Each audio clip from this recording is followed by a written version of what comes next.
beaucoup. Maintenant, je donne la parole à Madame Valette, qui est présidente du groupe suisse Vigilance Islam.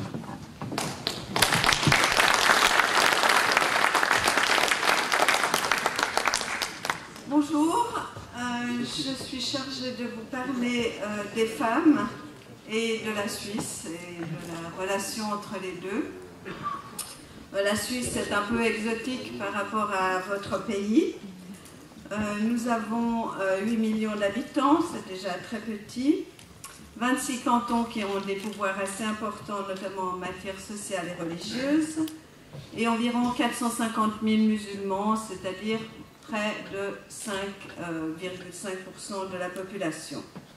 Nous n'avons presque pas de mosquées, 2 ou 3, au sens architectural classique du terme. Et pour l'instant, nos autorités ne financent pas, comme la loi d'ailleurs s'y oblige, de lieux de culte. En revanche, nous avons environ 350 lieux de prière divers et variés. J'aimerais, par anticipation, vous parler de notre système politique dont vous avez déjà entendu certainement quelques éléments et qui est pour moi un outil pour désislamiser. C'est un parmi d'autres.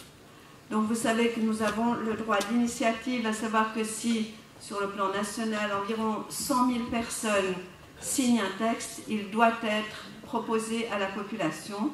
Et c'est ainsi que la population suisse a refusé, a interdit l'érection de minarets et qu'elle a demandé que l'immigration massive cesse, ce qui n'a pas encore été vraiment appliqué. L'initiative, c'est aussi une prérogative cantonale qui a été utilisée par exemple au Tessin. Le Tessin a interdit le niqab, qui a été utilisé en Valais. Là, le processus est encore en cours, mais le nombre de signatures voulues est récolté pour interdire le foulard à l'école. Et dans le canton de Vaud, une initiative est en cours de signature qui s'intitule Contre l'intégrisme religieux. Contre l'intégrisme religieux. Merci. Donc c'est dans le cadre d'une reconnaissance officielle que veulent les autorités des communautés religieuses. C'est en général l'Union démocratique du centre, UDC, qui est le moteur de ces mesures parce que même si ça semble vraiment très alléchant d'avoir ce genre de droit, et à vrai dire c'est vraiment formidable, ils impliquent, si on veut lancer une initiative, une très grande mobilisation des militants, et dans ce cadre-là, seul un parti ou un organisme assez important peut se permettre de les lancer. Et en général, c'est l'UDC, c'est le premier parti suisse, et il est évidemment détesté de tous les autres. Il y a aussi, je vous le signale en passant parce que c'est un exemple assez fou pour moi de démocratie, le droit de pétition. Une pétition peut comprendre un nombre tout à fait, n'importe quel nombre de personnes. Par exemple, une seule personne peut faire une pétition. Elle doit être examinée. Les organismes compétents ne sont pas censés y répondre, mais en général, ils le font. Et pour vous donner un exemple qui rejoint notre problématique, un couple de musulmans a signé seul une pétition à Lausanne pour demander que la commune, que soit autorisé dans la commune l'appel à la prière par un muezzin. Et juste pour dire, ça n'aura aucune conséquence et personne ne va respecter ce souhait. Mais ça a quand même mobilisé la commission des pétitions qui a reçu ce couple, qui avait d'ailleurs écrit en charabia son texte. Ça a mobilisé le conseil communal, ça a mobilisé l'exécutif à qui on a demandé ceci ou cela. Voilà le degré de démocratie de la Suisse. En Suisse, nous n'avons, et voilà encore quelque chose d'exotique, pas de ghetto, pas d'émeutes, pas d'attaque contre la police ou les pompiers, pas d'attentats, mais beaucoup de personnes impliquées dans des affaires d'attentats. Cela dit, ce caractère assez paisible, d'une certaine manière, favorise l'islamisation, puisqu'on est un peu convaincu que sous nos cieux, un microclimat permet d'avoir des musulmans extrêmement différents des autres et beaucoup plus tranquilles et sympathiques. Or, l'islamisation est vraiment extrêmement forte. Je vous parle de quelques aspects visibles de cette islamisation. Le foulard est vraiment quelque chose d'extrêmement important. Et dans l'espace public, évidemment, il est de plus en plus fréquent et de plus en plus, et il est accepté. Il est dans les entreprises, franchement, on n'en sait rien. Personne ne se soucie de savoir, d'enquêter qu'est-ce qui se passe par rapport aux employés, est-ce qu'elles ont le droit de le porter ou pas. Sur le plan, en tout cas, concrètement, il est clair que si une entreprise, un commerce, par exemple, a une caissière avec un foulard islamique, vous aurez immédiatement une kyrielle de protestation et généralement l'expérience s'arrête là. Question fonctionnaire, c'est pas très clair non plus. Par exemple, Genève est en train de préparer une loi sur la laïcité qui préconise que les fonctionnaires du back-office puissent porter un foulard et que celles qui sont en contact avec le public n'aient pas le droit de le faire. Nous avons été entendus d'ailleurs en tant qu'association par la commission qui s'occupe de cette loi, et évidemment que nous avons plaidé l'interdiction formelle du foulard pour tous les fonctionnaires. Ensuite,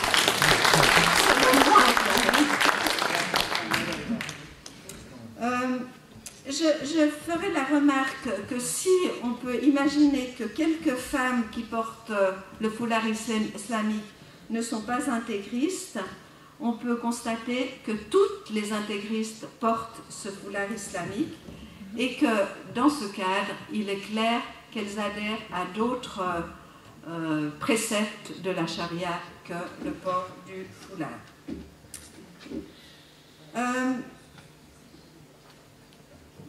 Toutes les communautés de propagation de la charia sont en faveur du vestiaire islamique, du kival, du niqab, du foulard en passant par le burkini au niqab. Le burkini nous a valu aussi, comme ici, comme en France, quelques polémiques. Il est autorisé parfois explicitement dans certaines écoles. À Fribourg, le règlement scolaire dit qu'on doit autoriser les filles qui prennent des cours de natation à porter le burkini. Autrement, c'est aussi selon l'humeur. Par exemple, la commune de Genève ne dit pas que le burkini est autorisé ou interdit. Il dit que dans les piscines genevoises, on ne doit pas avoir un vêtement qui aille au-dessous des genoux, ce qui, objectivement, exclut le burkini, enfin, exclut son autorisation. L'autorisation du foulard à l'école a été acceptée par notre Cour suprême, qu'on appelle le tribunal fédéral. C'était, sauf erreur, 2015, je crois. À l'occasion d'un cas tout à fait symbolique, tout à fait révélateur, à savoir une famille dont le père oblige ses filles à porter le foulard, elles avaient 8 et 10 ans, et refuse qu'elles prennent des cours de natation, refuse même qu'elles portent un burkini parce qu'on peut discerner les formes de ces jeunes filles. Et cet homme ne trouve pas de travail parce qu'il va pouvoir faire ses 5 prières à l'heure dite sur son Dieu.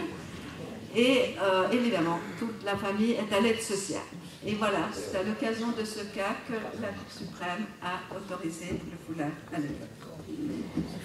Et les journalistes, les médias se sont félicités de cette tolérance que montrait la Suisse. Sauf que quelques mois plus tard, on a appris que deux ados balois ne serraient pas la main de leur enseignante avec la bénédiction de la direction. Et là, mystérieusement, les journalistes se sont scandalisés par l'obscurantisme à l'école, il faut intervenir, etc.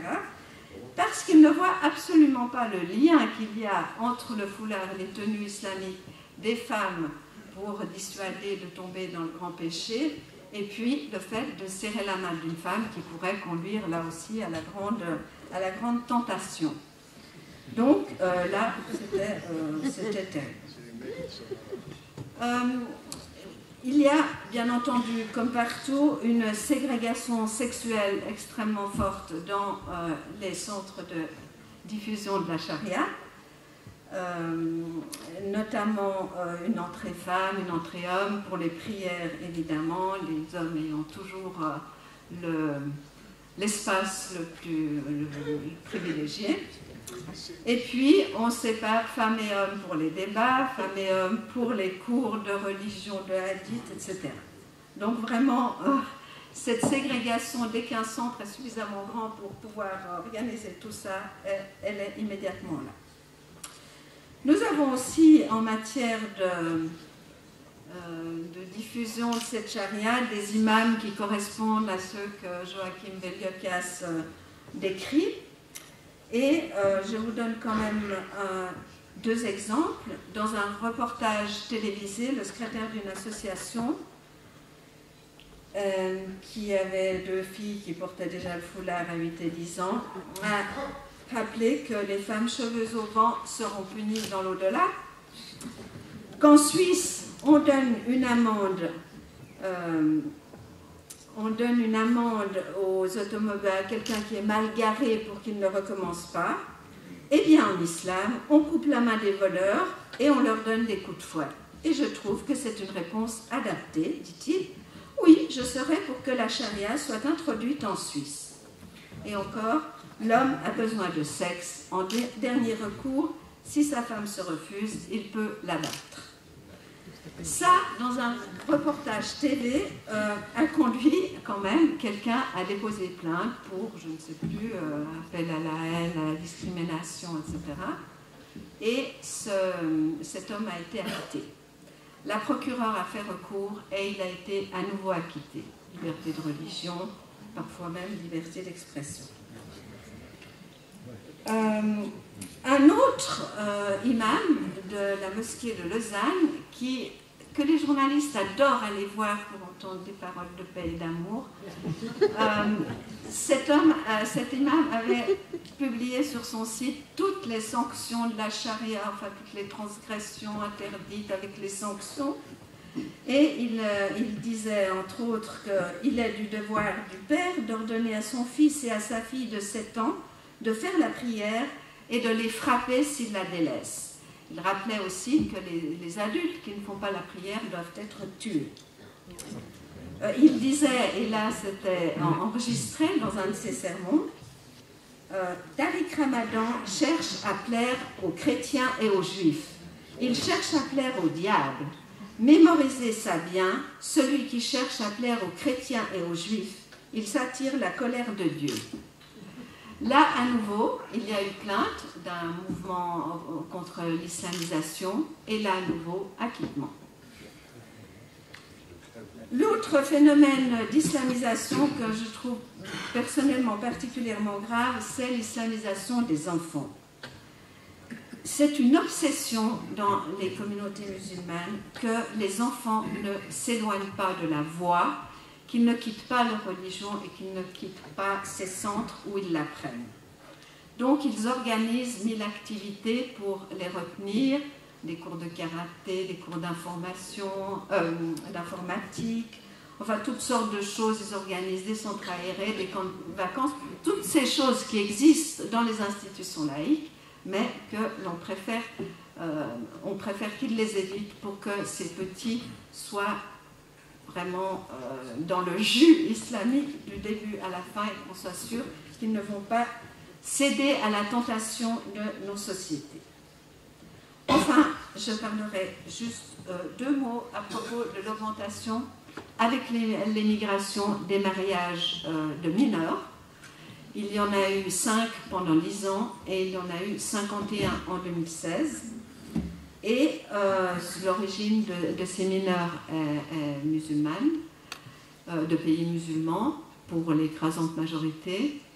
Et ce que j'ai appris, c'est que, en fait, souvent, les parents marient leurs filles mineures avant d'entreprendre le voyage en Europe pour éviter qu'elles soient abusées sexuellement durant le voyage. Donc voilà, on les abuse, on autorise l'abus officiel pour éviter l'abus sauvage pendant le voyage. Elles ont quel âge? Elles ont, il y a eu une petite Somalienne de 10 ans, mais c'était quand même l'exception. Autrement, elles ont entre 13 et 18 ans, et moins de 18 ans. Et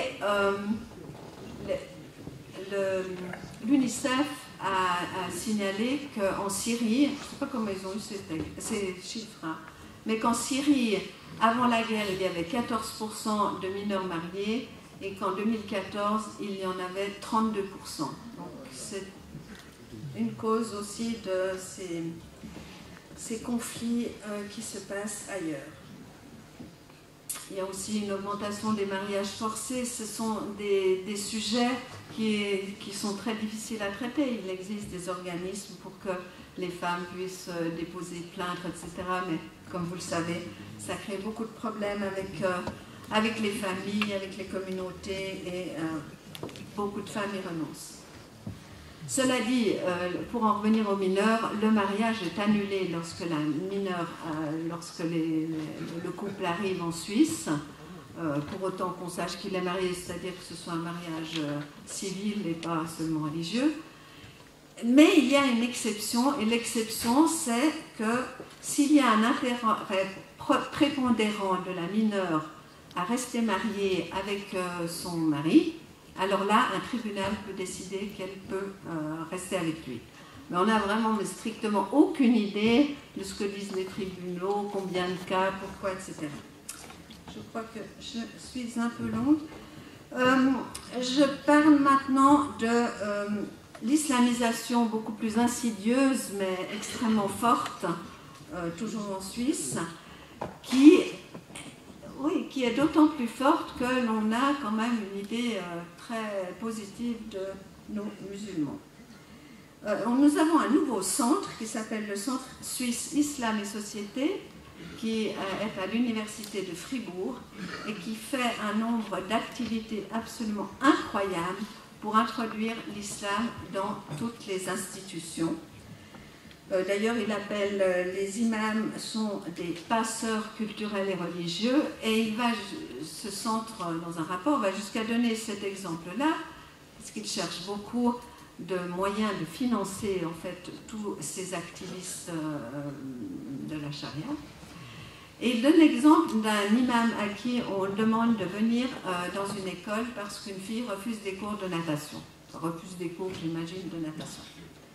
Et donc, l'imam vient tenter de résoudre ce problème qui est posé par sa doxa, que peut-être il enseigne logiquement dans sa mosquée, mais nous devrions, pour ce service, de venir tenter de résoudre le problème et peut-être y arriver, le financer. Ce centre propose entre autres beaucoup de séminaires aux professionnels qui travaillent en contact avec une population musulmane. Ce peuvent être des travailleurs sociaux, des soignants, des policiers.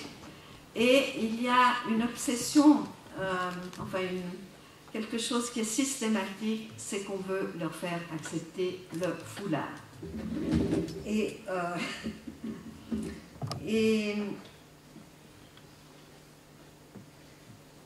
ce centre a des collaboratrices qui d'ailleurs le portent. Il partage aussi le souci des centres cultuels que les enfants restent fidèles à l'islam, et c'est un grand soutien des activités destinées à ces enfants pour qu'ils ne tombent pas dans nos raies.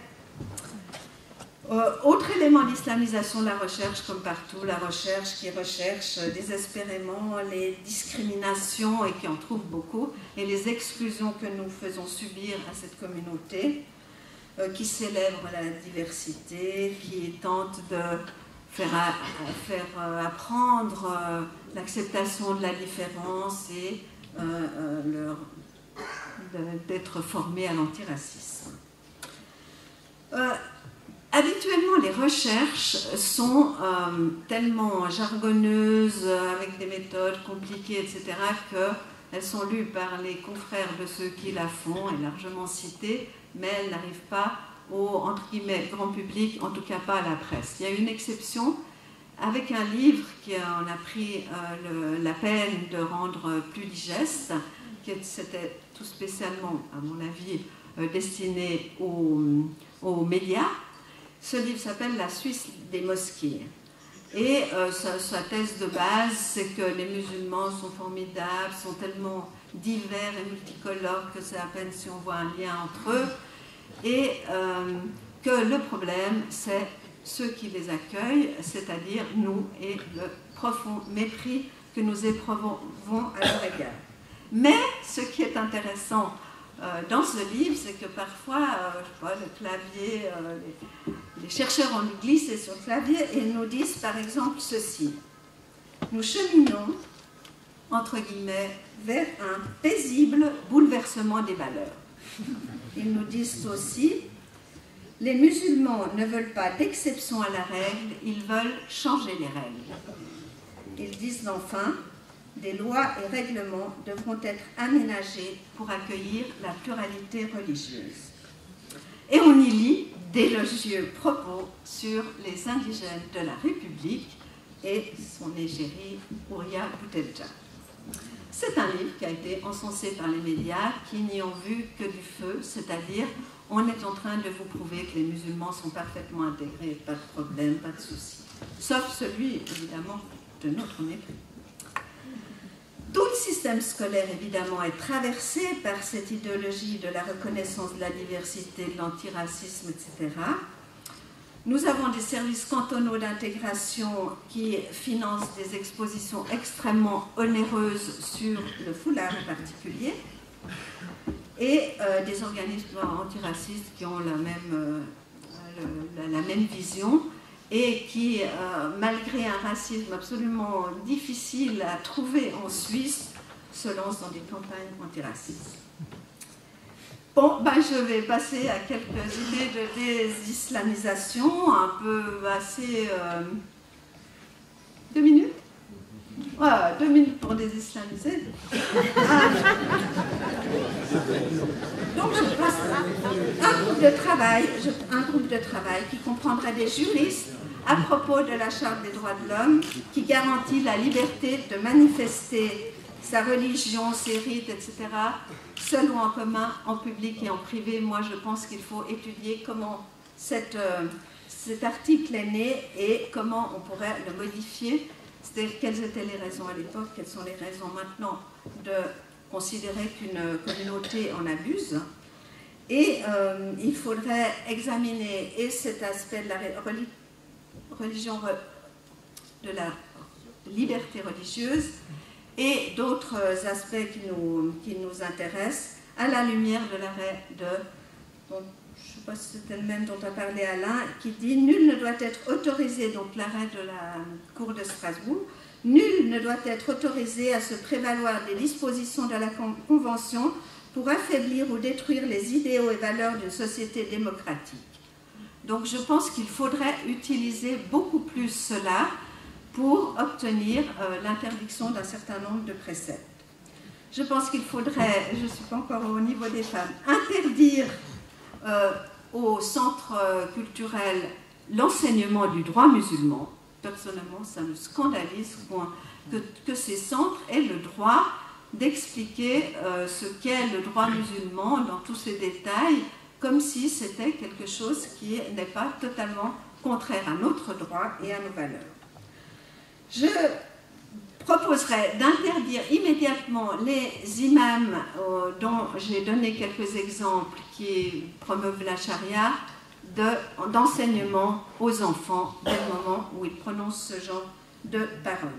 Je proposerai évidemment la création d'un comité qui renouvellerait les recherches, qui en suggérerait, voire en imposerait d'autres que celles de nos discriminations, qui mettrait en évidence aussi les contradictions qu'il y a entre notre système de valeurs et celui d'un certain nombre d'enseignements. Je pense qu'il faudrait documenter le nombre de femmes qui portent le foulard et qui refusent de l'enlever pour travailler et qui, à ce titre, restent au chômage. Une loi devrait l'interdire. Et enfin, il faudrait faire un certain nombre de recherches sur le système de domination lié à la ségrégation sexuelle pratiquée dans les mosquées et au final imposer la mixité. Pour les vêtements discriminatoires, je pense qu'il faudrait organiser une vaste campagne de sensibilisation sur leur signification par les pouvoirs publics et interdire à toutes les institutions publiques et tous les organismes subventionnés d'en faire la promotion, comme c'est si souvent le cas aujourd'hui. L'interdiction du niqab, je crois que je n'en ai pas parlé, donc il y a en ce moment une initiative qui veut interdire le niqab, c'est le stade des signatures. L'UDC les aura certainement et apparemment environ 70% des Suisses dans un sondage disaient qu'ils étaient partisans de son interdiction. Donc ça, c'est en bonne voie. Je pense, je vous prive d'un certain nombre d'éléments, je passe au dernier. Je pense qu'il faudrait examiner le statut des enfants dans les mosquées sous l'angle de la maltraitance. Maltraitance qui consiste à obliger des enfants à lire, voire apprendre parfois par cœur un livre empli d'injonctions discriminatoires et vecteur de sanctions inhumaines, donc totalement opposées à nos lois et à nos valeurs. Et je pense aussi qu'il devrait, ça pourrait être les services de protection de la jeunesse, il pourrait aussi se pencher sur la surcharge scolaire que représente l'obligation d'apprendre l'arabe pour un petit bosniaque ou même pour d'autres, et d'apprendre le Coran, enfin tous ces cours de religion qui augmentent la charge scolaire, et voir en quoi peut-être un certain nombre de ces cours sont également opposés à nos valeurs et notre droit. Voilà.